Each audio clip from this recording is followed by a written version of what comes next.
마태복음 19장 이 내용은 그 시대 상황 속에서 아주 격렬하게 대두가 되었던 이혼에 관련된 주제가 소개가 되고 있어요.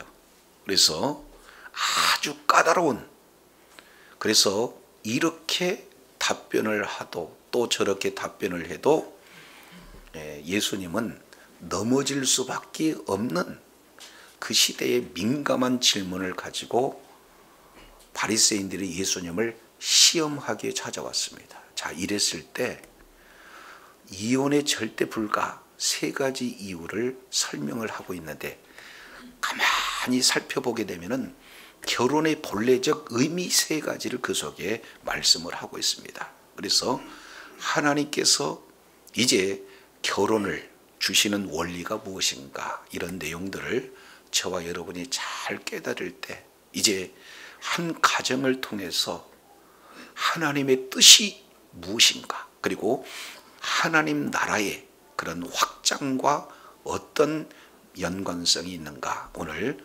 본문을 통해서 살펴보도록 하겠습니다. 자, 19장 1절 이 내용을 통해서 예수께서 말씀을 마치고 그랬습니다. 마태복음에서 참 중요한 내용이에요. 5번 기록되고 있는데 지금까지 4가지의 교훈을 다 마치시고 갈릴리를 떠나서 요단강 건너 유대 지경에 이르셨다, 지금 이렇게 표현을 하고 있습니다. 이제 예수님은 공생의 3년 기간을 꽉 채우셨어요. 그리고 갈릴리 지역에서 약 1년 5개월 정도 머무르면서 말씀을 전하시다가 이제는 인류를 구원하기 위해서 예루살렘으로 십자가를 지해서 가시는 그런 어떤 도중에 예수님께 시험을 하고 있는 내용이 소개가 되고 있어요. 자, 2절 보세요. 큰 무리가 따르거늘 예수께서 거기서 그들의 병을 고치시니라. 예수님이 가는 곳곳마다 큰 문제가 해결이 되어지고 질병을 치유하는 역사가 나타나지고, 그리고 지금까지 들어보지 못한 권세 있는 말씀이 선포되기 때문에 주변 모든 사람들이 예수님을 중심으로 모였습니다.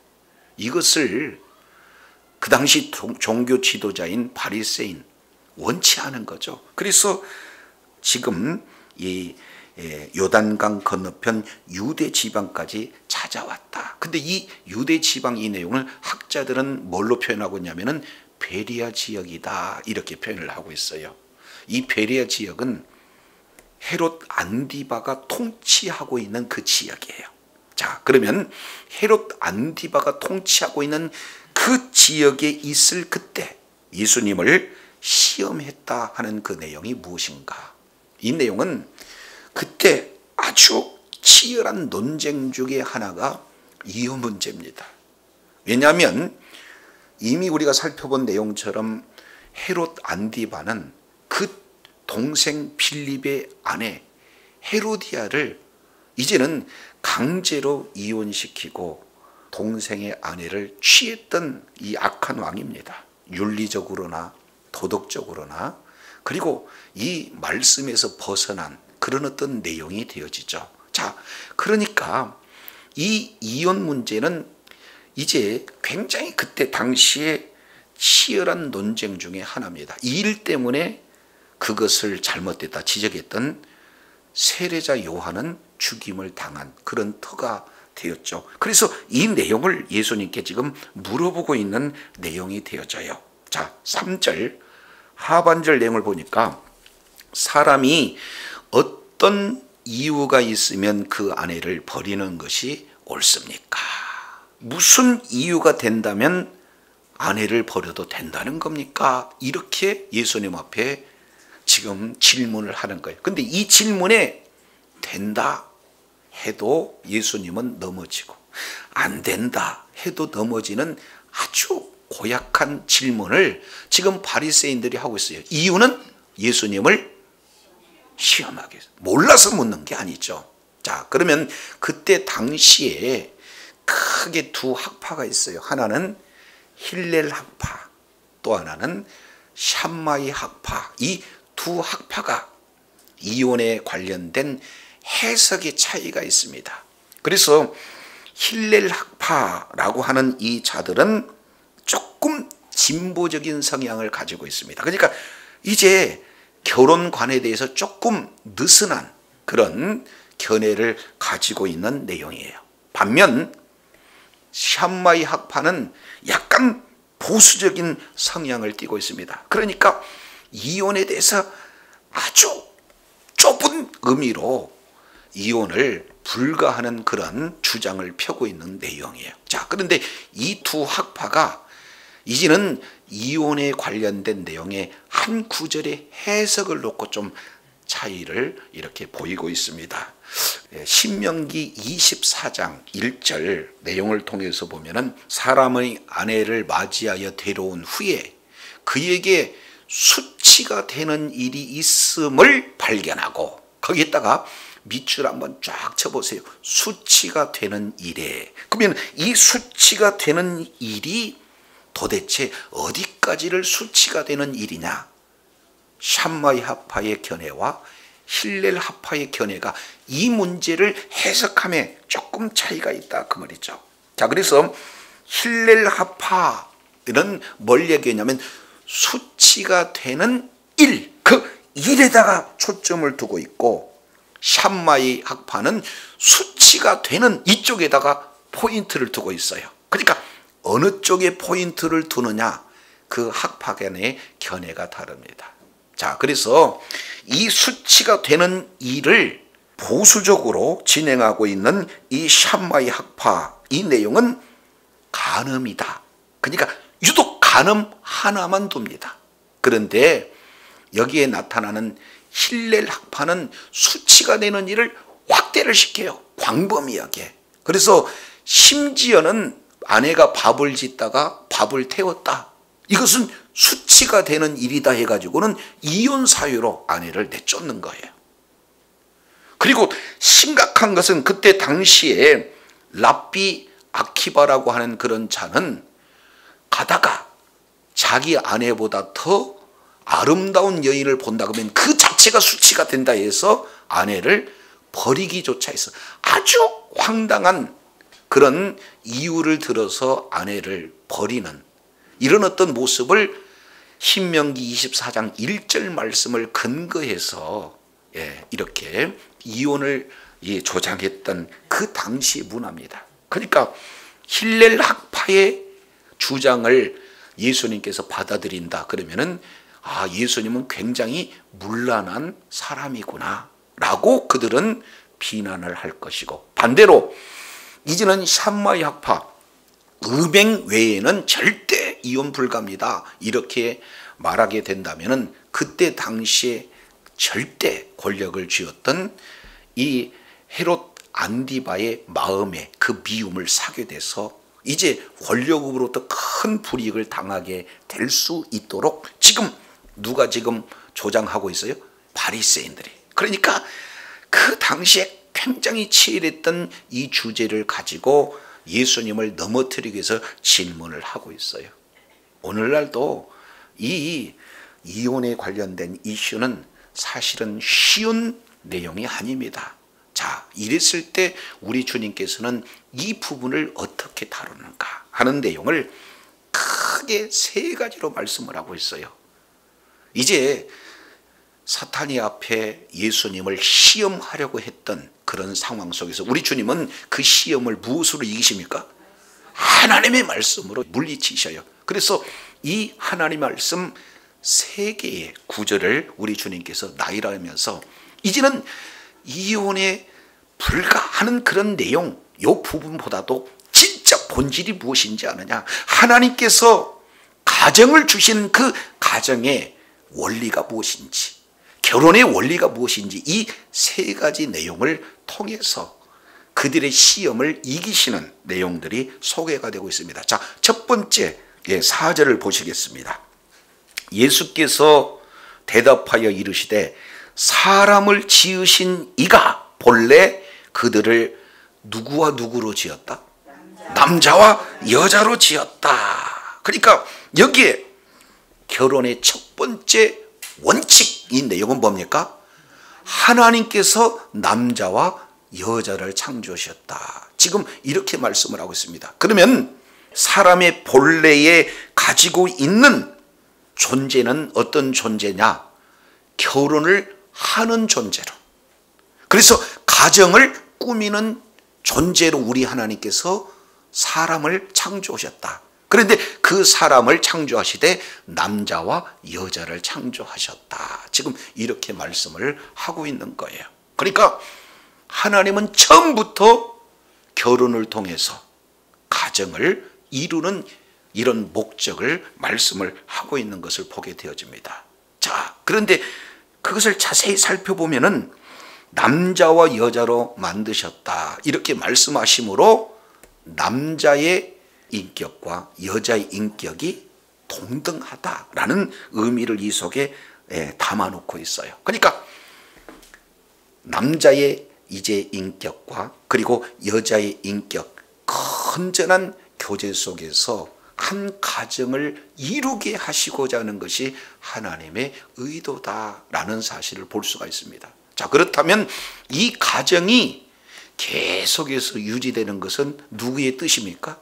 그렇습니다. 하나님의 뜻이다라고 볼 수가 있어요. 그런데 이 가정을 이제는 세상은 어떻게든지 해체하려고 그 배후에는 악한 영의 그런 여러 가지 미혹이 있다는 사실을 볼 수가 있습니다. 그래서 오늘날도 이 결혼의 개념, 특히 가정의 개념, 이 내용을 완전히 왜곡시키는 쪽으로 문화가 형성이 되고 있다는 것을 볼 수가 있습니다. 하나님께서 처음 가정에 대한 정의를 여기 보니까 뭐예요? 남자와 여자 이렇게 해서 서로 이제 가정을 이루는 그런 내용이 되는데 요즘은 어떻게 됩니까? 이제는 법률로 정해서 가정에 대한 그 정의가 한 남자와 한 여자의 교제를 통해서 가정을 이루는 그런 내용이 아니라 이제는 한 존재와 또 다른 존재로 결합된 것을 가정이다 이렇게 얘기해요. 그러니 지금까지 알고 있는 남자와 여자의 만남을 통해서 가정을 이루는 것이 아니라 이제는 한 존재, 남자와 여자가 아니라 존재와 존재로 이렇게 진행하다 보니까 이제는 남자와 남자로 가정을 이룰 수도 있고 여자와 여자로 가정을 이룰 수 있고 더 심각하게는 또 다른 짐승과 가정을 이룰 수 있는 여지를 두고 있는 것이 지금 돌아가고 있는 추세입니다. 그래서 우리 주님은 바리새인들의 시험 이 요구 앞에 가장 중요한 것은 하나님께서 인간을 만드신 하나님께서 어떻게 만드셨는가 이 내용을 통해서 정확하게 가정의 정의가 무엇이고 그리고 가정의 필요성에 대한 내용을 충분히 말씀을 하고 있다는 사실이에요. 그렇기 때문에 모두 다 하나님께서 본래 인간을 지으신 내용 중에 결혼을 통해서 가정을 이루고자 하는 것이 하나님의 뜻이다라는 사실을 분명히 말씀을 하고 있어요. 첫 번째가 가정을 이루는 것, 결혼을 이룬 것이 하나님의 뜻이라면 두 번째 5절 내용을 보니까 두 번째 말씀을 하고 있어요. 말씀하시기를 그러므로 사람이 그 부모를 떠나서 아내와 합하여 그 둘이 한 몸이 될지니라 하신 것을 읽지 못하느냐. 두 번째 가정의 원리 이 내용을 5절에 세 단계로 말씀을 하고 있습니다. 자, 그 세 단계 내용을 보니까 첫 번째 단계는 사람이 뭐를 떠나라? 부모를 떠나라. 그러니까 행복한 건강한 가정을 이루기 위한 세 단계 중에 첫 번째 이 내용을 뭐라고 말씀하고 있느냐? 부모를 떠나라 이렇게 말씀을 하고 있습니다. 지금까지 부모와 자녀와의 관계는 사랑의 관계입니다. 신뢰의 관계입니다. 끈끈한 관계입니다. 그런데 그러한 부모의 관계보다도 또 다른 더 차원이 높은 관계를 우리 하나님께서 결혼 제도를 통해서 보여주고 계세요. 그렇기 때문에 남자도 부모로부터 떠나야 되고 여자도 부모로부터 떠나야 돼. 근데 이것을 문자 그대로 우리가 적용을 해서 부모하고 함께 살면 안 된다, 이런 뜻이 아니다 그 말이죠. 여기서 떠나라라고 하는 이 내용은 이제 부모님을 떠나서 한 가정을 이루는 이런 독립된 가정의 내용을 말씀을 하고 있습니다. 자, 그러면 같은 장소에서 부모님을 모시고 산다 할지라도 이제는 한 남자와 한 여자가 가정을 이뤘기 때문에 이제 그 가정을 통해서 하나님의 뜻을 이루어야 되지 않겠습니까? 그런데 여기서 사람이 부모를 떠나 했을 때 이 사람은 누구냐? 1차적으로는 아담을 얘기하는 거예요.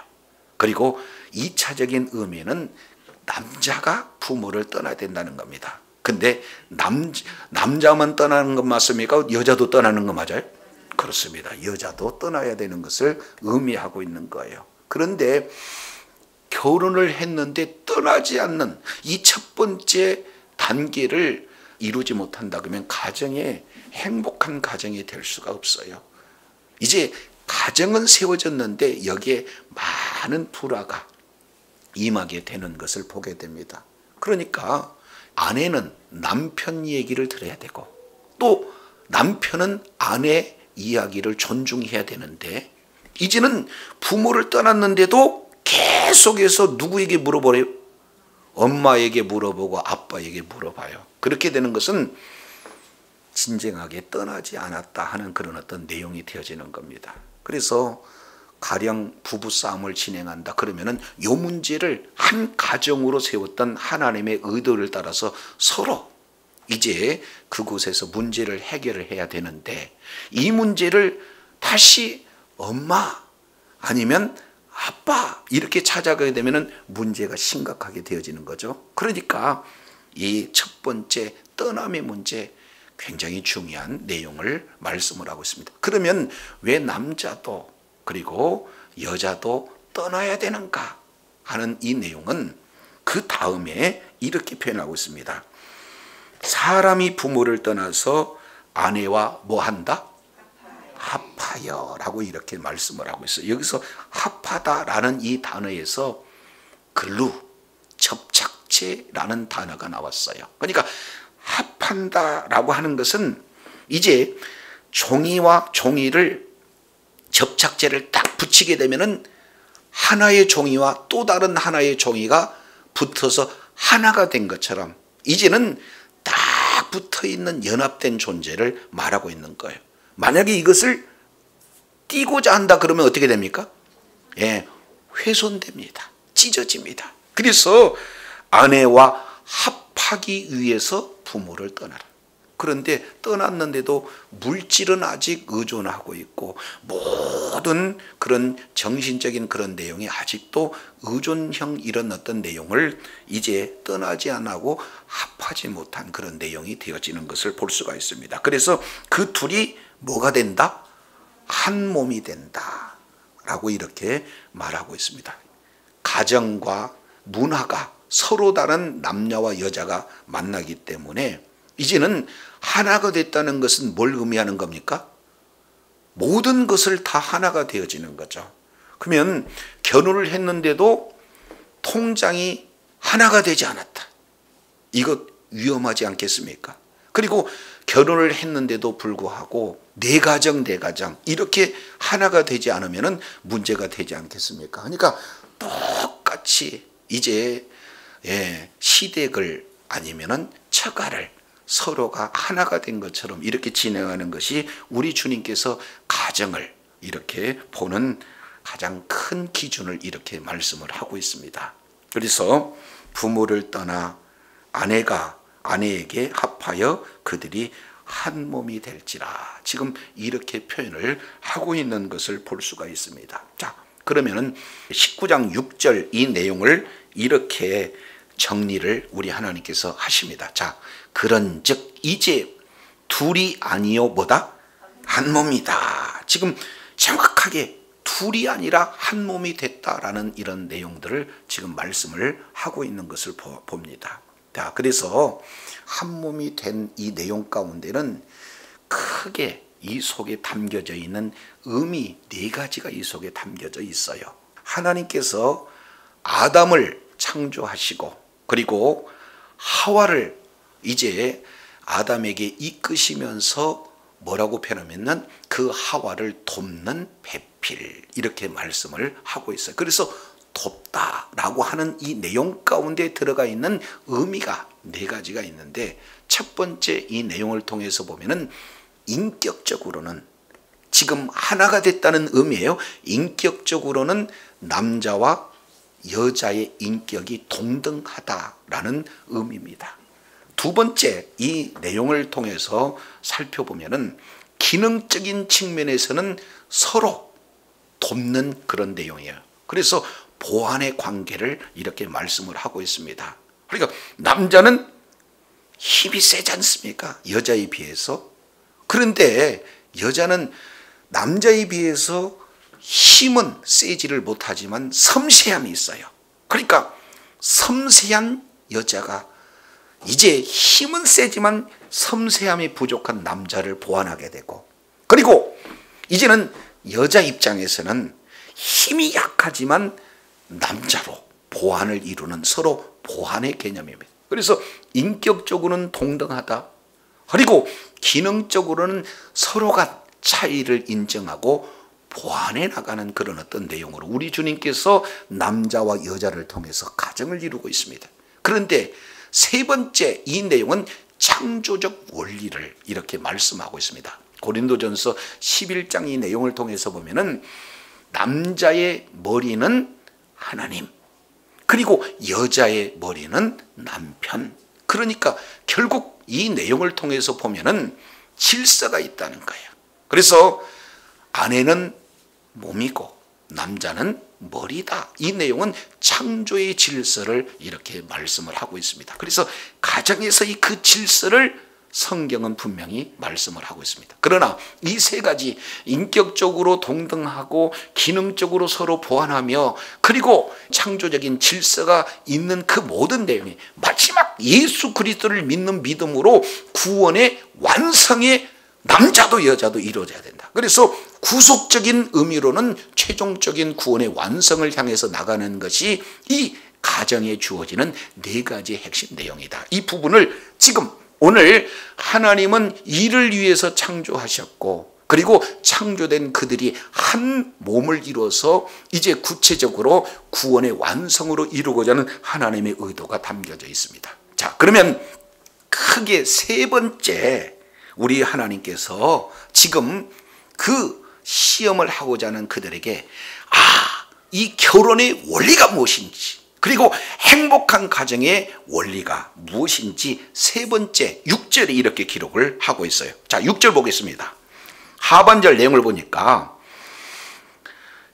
그러므로 하나님이 짝지어 주신 것을 사람이 뭐하지 못한다? 나누지 못한다. 여기에 큰 의미 두 가지가 이렇게 소개가 되고 있습니다. 결혼의 첫 단추가 무엇인지, 그리고 결혼의 마지막 단추를 말씀하고 있어요. 그러니까 첫 단추가 잘 끼워져야 마지막 단추까지 잘 끼워지잖아요. 그런데 그 첫 단추는 뭐라고 말씀을 하고 있나요? 하나님이 뭐 해주셨다? 거기다가 밑줄 한번 쫙 쳐보세요. 우리는요, 모든 사람마다 기준이 있습니다. 내가 원하는 남편상, 그리고 원하는 아내상. 그래서 극적인 만남을 통해서 만났다 하는 그런 내용이 모든 부부들 가운데, 가정 가운데 그런 아름다운 스토리가 있습니다. 그런데 성경은 뭐라고 말씀을 하고 있어요?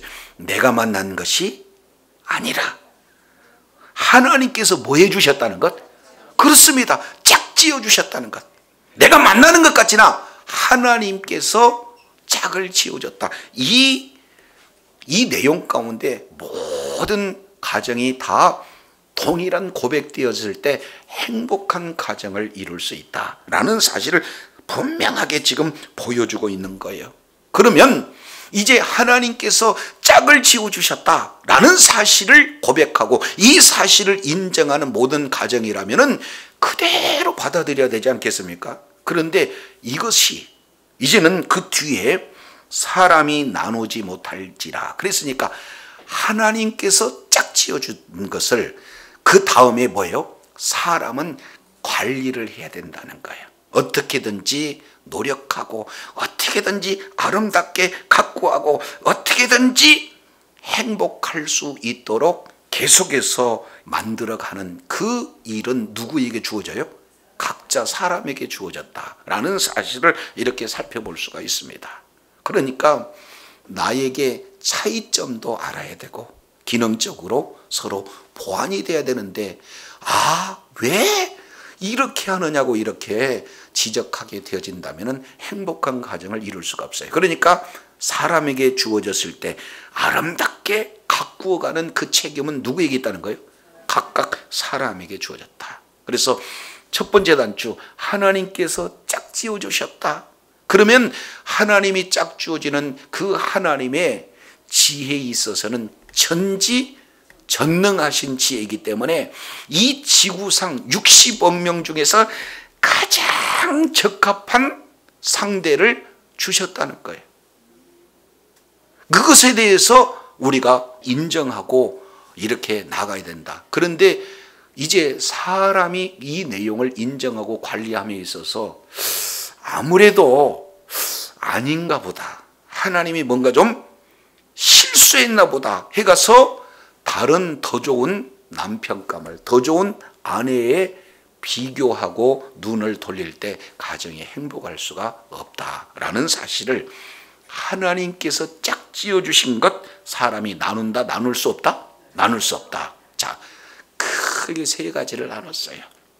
첫 번째는 하나님이 남자와 여자를 창조하신 그 내용 가운데 바로 결혼해서 아름다운 행복한 건강한 가정을 이루라는 것이 본래 하나님께서 창조하신 내용이고, 이 인간에 주어진 그 가정을 이루라는 본 모습이구나. 두 번째, 그러면 그 가정을 이루기 위해서 이제 부모를 떠나 서로 합하여 하나가 되었다는 것. 그러면 하나 된 사람은 결국 이제는 아내는 나고 남편은 나가, 이렇게 서로가 되어지기 때문에 좋은 일이든 또 힘든 일이든 어떤 내용입니까? 나를 위한 거 아니겠어요? 그러니까 어디 가서 아름다운 광경을 보게 되면은 즉각적으로 또 뭐예요?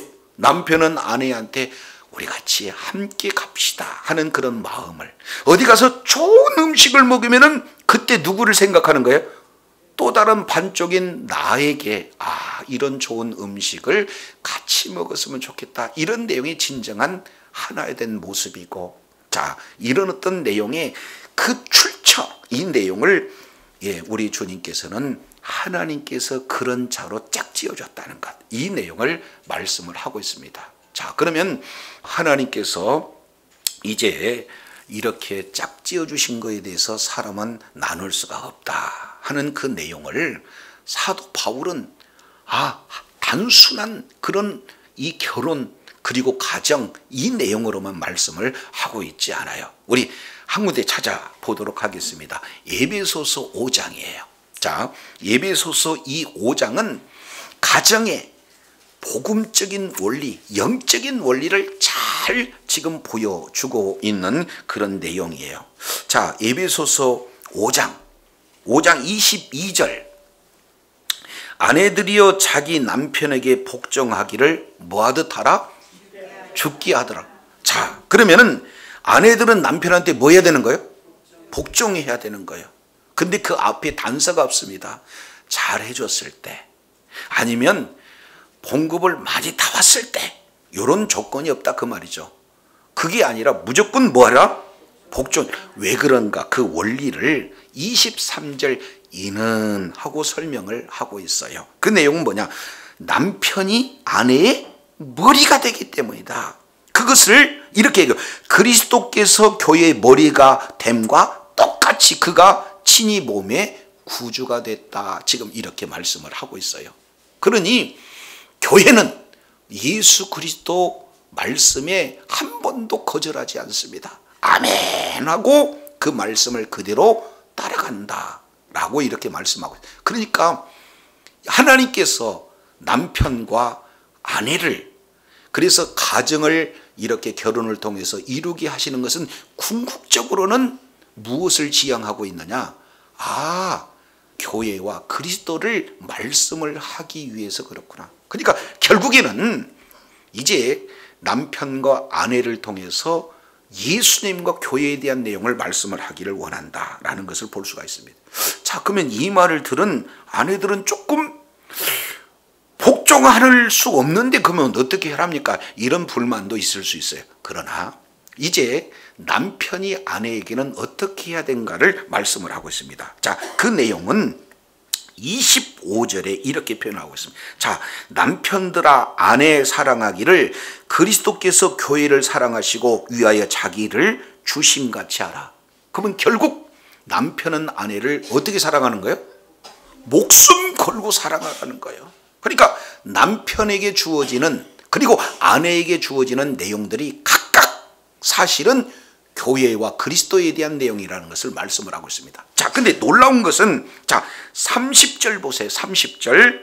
우리는 그의 몸의 지체임이라. 31절. 그럼 이러므로 사람이 부모를 떠나 그 아내와 합하여 둘이 한 육체가 될지니라. 창세기 2장 24절을 인용하면서 놀라운 얘기를 말하고 있어요. 이 32절. 이 내용 우리 다 같이 한번 읽어보겠습니다. 시작. 이 비밀이 크고다 내가 그리스도와 교회에 대해서 말하노라. 할렐루야. 그러니까 결국 가정은 뭘 얘기하는 겁니까? 그리스도 교회를 말씀하라고 했습니다. 그러니까 결국 하나님께서 아담을 그리고 하와를 이제 서로 만남을 통해서 한 가정을 이루는 것은 단순한 가정 이야기가 아니라 그 가정을 통해서 하나님의 나라를 보여주기 위한 바로 교회가 하나님의 나라고 하나님의 나라가 바로 가정임을 정확하게 보여주고 있는 내용이에요. 그래서 가정 속에서 남편을 통해서 그리스도를 그 사랑을 깨닫게 하는 그리고 교회를 통해서 이제 아내를 통해서 정말로 교회가 해야 할 일이 무엇인지를 정확하게 보여주고 계시다라는 사실을 말씀하고 있어요. 그래서 한 남자와 한 여자가 가정을 이루어서 이제는 그 가정의 실제 가장이 되신 하나님의 말씀에 어떻게 순종하고 있느냐. 그리고 그 가정을 통해서 하나님의 나라가 어떻게 아름답게 행복하게 건강하게 이렇게 이루어지는가라는 것을 뭘 통해서 많은 사람에게 보여주기를 원하냐? 가정을 통해서 보여주시기를 원한다. 이렇게 말씀을 하고 있습니다. 그래서 진정한 하나됨은 어디에서 나오느냐? 바로 성부, 성자, 성령 각각 인격을 가지고 있는 성부 하나님, 성자 하나님, 성령 하나님이 뭐가 됐어요? 하나가 된 거예요. 그래서 모든 철학, 가치관, 그 지향점이 바로 하나님의 나라에 있다라는 사실을 이제 우리 하나님께서는 가정을 세워서 성부 하나님과 성자 예수님과 성령 하나님의 그런 하나됨, 하나님의 나라, 그 하나된 그 모습을 가정을 통해서 보여주시길 원하는 것이 오늘 사도 바울은 비밀이 크도다. 나는 지금까지 남편을 이야기하고 아내를 이야기했는데 아내는 남편을 복종하고 남편은 아내를 목숨 걸고 살아가는 이 내용이 아름다운 건강한 가정의 모습이지만 실제로는 이 가정이 바로 교회다, 하나님의 나라다라고 말씀하고 있는 줄로 깨달으시길 바랍니다. 그렇기 때문에 이런 모든 내용은 하나님께서 이를 위해서 뭐 했다는 거예요? 짝지어줬다. 그래서 원문 내용을 통해서 하나님께서 짝지어줬다 하는 그 짝지어줬다는 이 내용은 같은 멍에를 매다.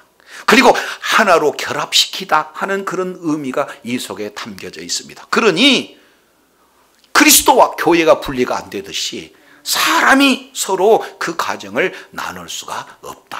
지금 이렇게 말씀을 하고 있는 거예요. 자, 그러면 이렇게 하나님께서 이 가정을 만들기 위해서 남자와 여자로 창조했다는 것, 그리고 이제 그 남자와 여자를 창조하되 가정을 이룰 수 있는 세 단계, 그래서 궁극적으로 하나됨의 원리를 통해서 교회를 하나님의 나라를 말씀을 하고 있고, 그리고 이제는 하나님의 지혜와 지식의 모든 내용을 동원해서 짝지어줬다는 것. 그래서 사람은 나눌 수 없다는 이런 내용 앞에 지금 바리새인들 그리고 세상은 뭐라고 반응을 하고 있습니까? 19장 7절 이제 다시 돌아가 보겠습니다. 19장 7절 여짜오되 그러면 어찌하여 모세는 이혼 증서를 주어서 버리라고 명하셨나이까? 이렇게 얘기해요. 그러니까 이 바리새인들은 궁극적으로 힐렐 학파, 조금 진보적인 그런 어떤 성향을 가지고 있어요. 언제든지 이유만 된다면 아내를 버릴 수 있다는 그런 해석을 가진 그런 자들이 집요하게, 아니 그러면은 모세는 이혼 증서를 주어서 내버리라고 하지 않았습니까? 하는 내용을 신명기 24장 이 내용을 지금 들어서 말씀을 하고 있는 거예요. 맞습니다. 자, 그런데 이거에 대해서 우리 주님은 뭐라고 말씀하는가? 자, 보세요. 19장 8절 내용을 보니까 뭐라고 말씀하세요? 모세가 너희 마음의 완악함 때문에 아내 버림을 허락하였거니와 본래는 뭐하다? 그렇지 아니하다. 그러니까 실제 여기에 자세히 살펴보면은 하나님께서 이렇게 가정을 이루어서 그 가정을 통해서 행복한 가정을 이루고, 그리고 그 행복한 가정의 모습을 통해서 궁극적으로는 교회와 하나님의 나라를 말씀하고자 하는 이런 내용이 왜 문제가 발생이 되느냐, 그 원인을 오늘 내용을 통해서 봤을 때 크게 두 가지로 이렇게 표현을 하고 계세요. 자, 8절 예수께서 이르시되 모세가 첫 번째입니다. 너희 마음이 뭐했기 때문에? 완악. 여기서 완악하다라고 하는 것은 하나님께서 이제는 구원 계획을 가지고 끝까지 구원 계획을 이루고자 하시는 하나님의 그 의지를 나는 절대로 못 받겠다. 그러니까 하나님의 말씀에 대해서 거부하는 마음을 완악하다. 지금 이렇게 표현을 하고 있습니다. 그런데 이 완악한 대상이 누굽니까? 너희. 요거 잘 봐야 돼요. 왜 그러냐면 너희의 완악함이 문제가 된다는 거예요. 그런데 바리새인의 시각은 어떻습니까? 우리 다시 3절 한번 보세요. 3절 내용을 보니까 바리새인들이 예수께 나와서 그를 시험하여 이르되 사람이 어떤 이유가 있으면 누구 아내? 그 아내를 버리는 것. 그러니까 결국 바리새인들은 남자의 문제가 있다는 거예요? 너 여자의 문제가 있다는 거예요? 근데 우리 주님의 답변은 여자의 문제가 있다는 거예요? 너의 문제가 있다는 거예요? 그러니까 결국에는요, 남자의 문제도 아니고 여자의 문제도 아니고 남자와 여자의 문제, 너희 문제다라는 것을 분명히 말씀을 하고 있어요. 왜 그렇습니까? 최초 하나님께서 가정을 이루시기 위한 그런 내용은 아름다워요. 행복한 그런 가정을 이루어서 하나님의 나라를 보여주기 위함인데, 그 말씀은 그 가정을 통해서 구원의 완성을 이루고자 하는, 그래서 하나님의 나라를 완성하고자 하는 하나님의 그 의도를 남자도 여자도 뭐 했다는 것? 거부했다는 것. 완악함 때문에 그랬다는 것. 정확하게 말씀을 한다면 죄악 때문에 가정의 문제가 발생이 된다라는 것을 우리 주님은 정확하게 지금 지적을 하고 있습니다. 자, 그 근거가 창세기 2장 23절 이 내용을 보면은 아담의 그 마음이 아내를 향한 간절함을 잊기 위해서 하나님이 취한 태도는 뭡니까? 하나님께서 이제 창조하신 모든 동물들 한 사람 한 사람 아담에게 이끌어와요. 그런데 아담이 이름을 짓는 그런 과정 속에 깨닫는 것은 아담 자신도 모르는 사이에 사자도 곰도 모든 동물들은 다 짝이 있는데 왜 나는 혼자일까? 이런 나도 짝이 주어져야 된다는 그런 간절한 사모한 마음이 있을 그때 하와를 만들어내셔요. 자, 그랬을 때 하와에 대한 첫 번째 반응은 뭐였습니까? 내 뼈 중에 뼈요, 살 중에 살. 그 얘기는 나의 전부라는 거잖아요. 아주 아름다운 그런 고백이 이루어졌어요. 자, 그런데 창세기 3장 죄가 범하고 난 이후에 이제는 아담도 하와도 뱀도 하나님 앞에 나갔을 때 하나님께서 아담에게 너 왜 이 선악과를 따먹었느냐 했을 때 내 뼈 중에 뼈요 살일 중에 살이라고 했던 그 하와에 대한 표현이 뭐예요? 하나님이 만드신 이 여자. 그러면 뼈 중에 뼈, 살 중에 살이라는 그 고백되어지는 내용과 이 여자라고 말하고 있는 내용에는 너무나 심한 차이가 있는 것을 볼 수가 있어요. 이유는 뭐예요? 똑같은 하와인데도 아름답고 똑같은 하와인데도 뭔가 죄를 짓게 하는 아주 이상한 그런 어떤 표현의 가장 궁극적인 내용은 뭐가 있습니까? 죄 짓기 이전 모습과 죄 지은 이후예요. 그렇지 않습니까? 그렇기 때문에 우리 주님께서는 너희의 완악함을 인한다 라고 이렇게 말씀을 하고 있어요. 그래서 이제는 죄가 들어옴으로 말미암아 하나님이 가정을 통해서 이루고자 하는 그런 내용에서 벗어났다는. 그러면 다른 말로 본다면 아름다운 가정의 기준은 뭐가 되는 겁니까? 하나님의 말씀의 회복이 있는 줄로 깨달으시길 바랍니다. 자, 그리고 두 번째 내용을 보니까 아내를 버리는 것을 뭐라고 했어요? 허락. 명령입니까? 허락입니까? 허락. 그러니까 실제 6절 내용을 보면은 사람이 나누지 못할지니라 명령을 했는데 여기는 명령이 아니라 허락이다. 그러면 모세가 이들은 얘기하는 그런 내용을 오해했다 그 말이죠. 지금이야 뭐 아주 여권 신장이 대단해서 심지어는 남자가 맞는 그런 어떤 환경이 됐다고 그래요. 드물기는 하겠지만 근데 예전 예수님 당시의 여자 이 내용은 사실 어떤 상황이 되었습니까?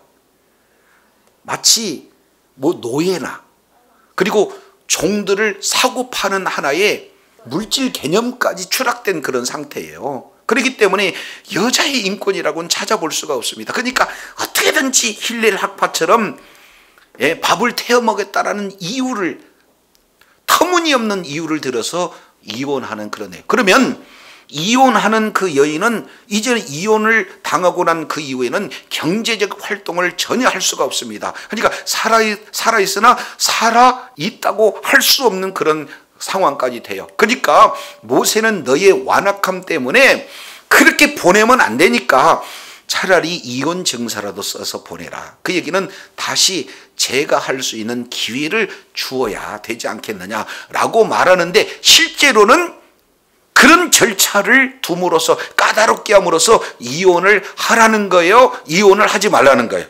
이혼을 하지 말라라는 내용으로 얘기했는데 문자 그대로 이혼 증서를 써서 보내라 하는 그 의미를 저버리고 문자에 국한해서 그저 예수님에게 따지고 있다 그 말이죠. 그러니까 본래 의미는 약자를 보호하기 위해서.